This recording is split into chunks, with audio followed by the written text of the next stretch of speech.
Hey hello guys, welcome back to my blog. और दोस्तों, आज है जन्माष्टमी। और जन्माष्टमी के दिन जैसा आप सभी लोगों को पता है कि भाई श्री कृष्ण जी का जन्म होता है रात के 12 बजे। और रात के 12 बजे के बाद ही आई थिंक जो चांद है वो भी निकलता है। अभी इतनी डिटेलिंग तो मुझे नहीं पता है, बट फाइनली सुबह से हम जन्माष्टमी मना रहे हैं। और हम लोगों ने फास्ट रखा हुआ है, मैंने रखा हुआ है, बेटे ने रखा हुआ है। और साथ में आज के दिन एक चीज़ होती है कि जो छोटे बच्चे होते हैं घर में, हम उनको रेडी करते हैं। हम उनको किसी को राधा बनाते हैं, किसी को कृष्ण बनाते हैं, क्योंकि एक्चुअली राधा कृष्ण से रिलेटेड ही ये पर्व है। हालांकि सभी को पता है, बट ठीक है कि आज देखो, अभी मेरी बेटी तो नीचे खेल रही है, स्टिल वो खेल रही है, अभी आई नहीं है। बट हाँ, मेरे पास मेरी दूसरी बेटी है जो तैयार हो गई है, तो मैं एक बार उसको बुलाता हूँ और दिखाता हूँ आपको कि वो किस तरीके से राधा बनी है। और फाइनली उसके बाद आपको लेके जाऊँगा मैं मंदिर, क्योंकि कई सारे मंदिर को मैं विजिट करूँगा, कई सारे मंदिर में मैं जाऊँगा और मंदिर में किस तरीके की सजावट की हुई है वो सब जरूर देखने जाऊँगा। तो एक बार मैं आपको अपनी गुड़िया से मिलाता हूँ। इसका नाम है अवनी। अवनी, आओ बेटा। तो देखो जी, ये बहुत ही प्यारे तरीके से राधा बनी हुई है। बहुत ही इसका लुक एंड फील देखो आप। नीचे से इसका ये लहंगा है और ये लहंगे को पहन के अवनी जो है राधा बन गई से। अवनी, सबको हाय बोलो। हाय। तो आज ये राधा बनी हुई है। बेटा, आप राधा क्यों बने हो मुझे बताओगे थोड़ा सा? कुछ तो होगा, कुछ तो होगा, कुछ तो होगा। ये कान्हा जी के लिए राधा बनी है और इनके घर में कान्हा जी भी रहते हैं। एक्चुअली मुझे पता है, आपने किसी को बताया नहीं है ना बेटा। ये कुछ बताएगी आप लोगों को किस तरीके से इसके घर में कान्हा रहते हैं और ये कैसे कान्हा के लिए राधा बनी है। तो बेटा कुछ बताओगे आपने? कान्हा जी के लिए राधा इसलिए बनते हैं क्योंकि कान्हा जी मंदिर जाते हैं। ये मंदिर जाते हैं कान्हा जी। और ये आज फास्ट रखा है कान्हा जी के लिए, फास्ट रखा है नहीं?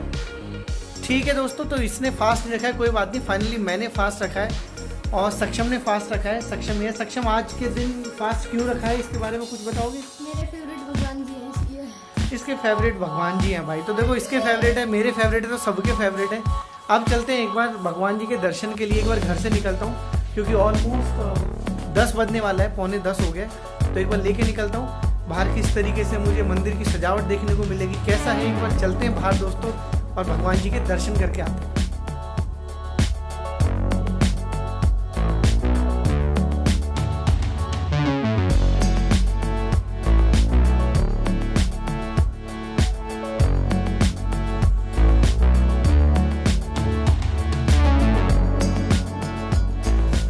सो फ्रेंड, थोड़ा सा फ्यूल ले लेते हैं, बिकॉज कि फ्यूल का जो इंडिकेटर है वो ब्लिंक कर रहा है। और फ्यूल भरवाने के बाद फाइनली निकलेंगे मंदिर की ओर।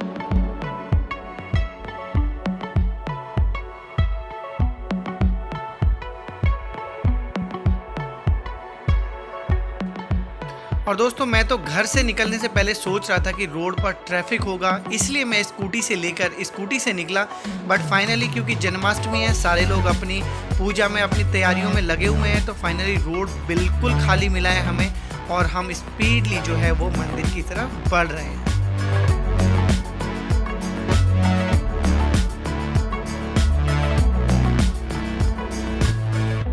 और दोस्तों, पहला मंदिर जो है वो हमारे सामने आ गया है। यहाँ पे लिखा हुआ है शनि धाम, साईं धाम, और इसको वैष्णो माता का मंदिर बोलते हैं। फाइनली स्कूटी को मैंने पार्किंग में लगा दिया है और अब यहाँ से कर लेते हैं हम एंट्री। जैसे ही अंदर एंट्री करते हैं तो दोस्तों, दिन भर की सारी थकावट दूर हो जाती है, बिकॉज यहाँ पे एक पानी से निकल के जाना होता है और पानी को बिल्कुल चिल्ड किया हुआ है बर्फ डाल करके। फाइनली जैसे ही अंदर गए, अंदर बहुत ही अच्छी लाइटिंग करके जगमगाता हुआ मंदिर बहुत ही प्यारा लग रहा था। मैं, सक्षम और उसकी मम्मी फाइनली मंदिर के अंदर पूरा विजिट करते हैं। और विजिट करने के बाद लेफ्ट में एक रास्ता जाता है दोस्तों ऊपर की तरफ। यहाँ पे वैष्णो माता का एक तरीके से पूरा धाम बनाया हुआ है अंदर। और जैसे ही ऊपर पहुँचे, वहाँ पर दोस्तों श्री कृष्णा जो है वो चलाई हुई थी प्रोजेक्टर लगा करके। थोड़ी देर हमने श्री कृष्णा देखी, बिकॉज बच्चों को ये जानना भी जरूरी है कि जन्माष्टमी आखिर मनाई क्यों जाती है। और आज के दिन ज़्यादातर लोग जिनके बच्चे छोटे होते हैं वो अपने बच्चों को श्री कृष्ण और राधा के रूप में सजाते हैं और अपने बच्चों को तैयार करते हैं, उनका मेकअप करते हैं, उनको ड्रेस बिल्कुल राधा और कृष्ण के तरीके से पहनाते हैं और फिर उनको लेकर निकल जाते हैं मंदिरों की तरफ। बड़ा अच्छा सा लगता है। देखिए छोटे छोटे बच्चे जो श्री कृष्ण यहाँ पर बने हुए हैं, छोटे छोटे बच्चे जितने भी होते हैं सभी की गोद में वो श्री कृष्ण के रूप में ही हमें दिखाई देते हैं। फाइनली अवनी भी यहाँ से प्रिपेयर होके गई थी और फिर हम दर्शन करके और भगवान की सजावट और इस सुंदरता को देख के फाइनली वहाँ से रवाना हो लिए हम दूसरे मंदिर की तरफ। वही बनाइए ना। दूसरा तो मंदिर फ्रेंड्स अभी थोड़ी सी पहले ही दूर मंदिर था, से तो हमने फाइनली वहाँ से निकल चुके हैं, अभी दूसरे मंदिर पे जा रहे हैं, रोड बिल्कुल दुधेश्वर नाथ। और तो और ये साइकिल वाले भैया हमसे तेज चला रहे हैं और फाइनली हम पहुंचे फिर दुधेश्वर नाथ के मंदिर। दुधेश्वर नाथ मंदिर जो है वो हमारे यहाँ का सबसे फेमस भोलेनाथ का मंदिर है। बट कोई भी मंदिर किसी पर्टिकुलर गॉड का नहीं होता है, सारे भगवान उसमें होते हैं। तो यहाँ पर फाइनली राधा कृष्ण को भी आज मतलब जन्माष्टमी को भी आज बहुत ही उल्लास और बहुत ही खुशी के साथ मनाया जा रहा है। और दोस्तों मंदिरों के अंदर भीड़ जो है वो आप देख सकते हैं। फाइनली यहाँ पे सबसे पहले भोलेनाथ का आशीर्वाद लिया और फिर बढ़ चले हम अंदर की ओर। जैसे ही अंदर की ओर जाते हैं सारे भगवानों को बहुत ही प्यारे रूप से मेकअप और सजावट की हुई है। यहाँ पर भोलेनाथ के अलग अलग रूप देखने को मिलते हैं। यहाँ पर देखिए महाकाल का रूप यहाँ पे बनाया हुआ है। इसके बाद जैसे ही राइट हैंड साइड में मुड़ूंगा तो वहाँ पर एक गाथा है भागीरथी की और गंगा मैया की और भोलेनाथ की, उसका स्वरूप यहाँ पे बनाया हुआ है। सच बताऊँ तो ये मंदिर दोस्तों बहुत ही खूबसूरत है। बहुत सारी गाथाओं को, बहुत सारी कहानियों को ये बखूबी दिखा देता है। यहाँ पे माता का स्वरूप देखिए। थोड़ा सा अंदर लेके चलता हूँ तो आपको बहुत सारे और भी भगवान जो होते हैं उनका रूप भी दिखाई देगा। अंदर जाने के बाद भगवान की जो सजावट है वो आप बखूबी देख सकते हो कि सजावट किस तरीके से यहाँ पे की हुई है। बच्चे हैं देखिए, बिल्कुल जिस तरीके से छोटे बच्चे का जन्मदिन मनाया जाता है बिल्कुल उसी तरीके से यहाँ पर श्री कृष्ण के जन्मदिन के इस उपलक्ष्य पर बहुत ही प्यारी सजावट की हुई है। और सामने लिखा हुआ है क्या, बंसी वाला। बंसी वाला भी बेसिकली श्री कृष्ण जी का ही एक नाम है। उनको बंसी वाले के नाम से, कन्हैया के नाम से, श्यामले के नाम से, बहुत सारे नामों से जाना जाता है। और अभी भगवान श्री कृष्ण को फलों के बीच में ढका हुआ है बिकॉज कि अभी उनका जन्म हुआ नहीं है। अभी 12 नहीं बजे। 12 बजने के बाद ही उनका पूरी तरह से अभिषेक होगा, उनको नहलाया जाएगा, धुलाया जाएगा और फिर जन्मदिन मनाया जाएगा। यहाँ पर थोड़ा सा मैं और मुड़ता हूँ तो लोगों की भीड़ आप देख सकते हो कि केवल ऐसा नहीं है कि जन्माष्टमी के दिन भगवान की जो पूजा है, श्री कृष्ण की पूजा हो रही है, नहीं, सारे भगवानों के समक्ष सब लोग पूरी तरह से समर्पित रहते हैं। छोटे छोटे बच्चे, मैंने जैसा बताया था कि आज के दिन छोटे छोटे बच्चे जो है वो श्री कृष्ण के रूप में आपको दिखाई देंगे। तो यहाँ पर बिल्कुल ऐसे ही है। फाइनली यहाँ से भी दर्शन करके हम निकल लिए अपने तीसरे और थर्ड मंदिर की तरफ। एक्चुअली मंदिर बहुत होते हैं हमारे घरों के आसपास, बट हम कुछ मंदिरों में जाते हैं जहाँ से हम पूरी तरह से श्रद्धा के रूप से जुड़े रहते हैं। अभी आपने एक और मंदिर देखा, रोड बिल्कुल खाली है और ये देखिए एक और मंदिर रोड पे आया। आपको थोड़ी थोड़ी दूर पर सिटीज़ के अंदर मंदिर जो है वो बखूबी रूप से दिख जाएंगे। फाइनली जिस मंदिर की तरफ मैं जा रहा हूँ उस मंदिर को नेहरू नगर का मंदिर बोला जाता है। हालांकि मंदिर का नाम मुझे नहीं पता है, मैं छोटे पे यहाँ आता था। फाइनली अभी मैं यहाँ पे बच्चों को लेके आया हूँ। गाड़ी और चीज़ों की भीड़ बहुत ज़्यादा है रोड पे।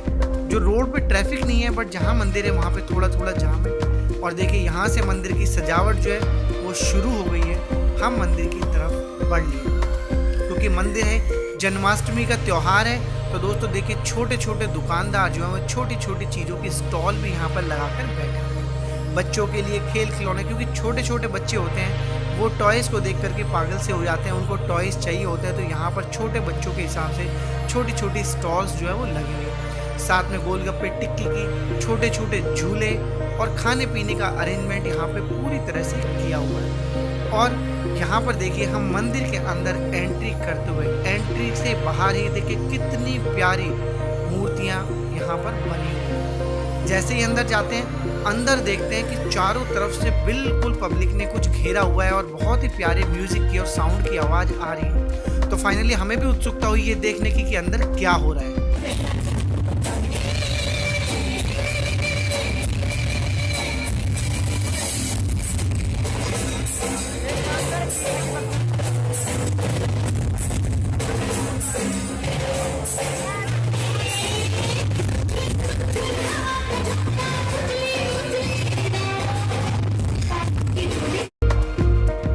यहाँ पर जो भीड़ लगी हुई थी दोस्तों वो लगी हुई थी कृष्ण लीला को देखने के लिए। श्री कृष्ण की लीला को यहाँ पे नाटकीय रूप से जो है वो प्रस्तुत किया जा रहा था और सारी पब्लिक उसी का जो है एंजॉयमेंट कर रही थी। फाइनली इस चीज़ को देख के हम बढ़ चले मंदिर की अंदर। हालांकि ये जो फंक्शन चल रहा था ये भी मंदिर के अंदर ही चल रहा था। देखिए कितनी प्यारी प्यारी और कितनी बड़ी बड़ी मूर्तियाँ यहाँ पर लगी हुई हैं। आगे बढ़ते हैं तो दुर्गा माँ का स्वरूप मिलता है, थोड़ा इधर चलते हैं तो शेरा वाली माँ का, और फिर मिलता है महाकाली का प्रचंड और बहुत ही बड़ा स्वरूप जिनके पैरों के नीचे शिव शंकर लेटे हुए हैं।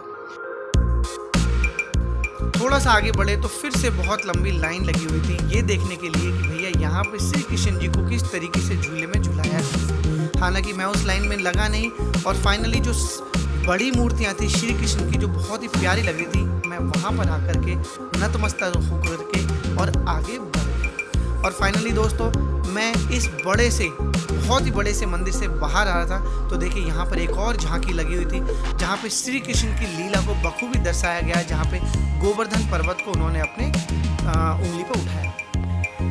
सो दोस्तों फाइनली श्री कृष्ण भगवान का जन्म हो चुका है तो उनको हैप्पी बर्थडे बोल देते हैं और फाइनली बज चुके हैं पीछे 12। तो भाई रेडी है। सबसे पहले श्री कृष्ण जी को जन्मदिन की बधाई देंगे और फिर करेंगे उनका भोग लगाएंगे उनको। फाइनली चांद भी जो निकल आया है तो जल्दी से भोग लगा देते हैं, बिल्कुल लेट नहीं करते। फाइनली दोस्तों मैं जा रहा हूँ ऊपर और जूली भी अभी जगी हुई है और हम जा रहे हैं ऊपर। अंधेरा है और ऊपर जाके देखते हैं कि चांद निकला है कि नहीं निकला है, ठीक है ना।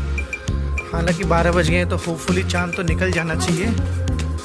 अभी देखते हैं। फाइनली चांद जो है भाई, चांद अभी कहीं नहीं दिख रहा है, चांद कहीं नहीं दिखाई दे रहा है।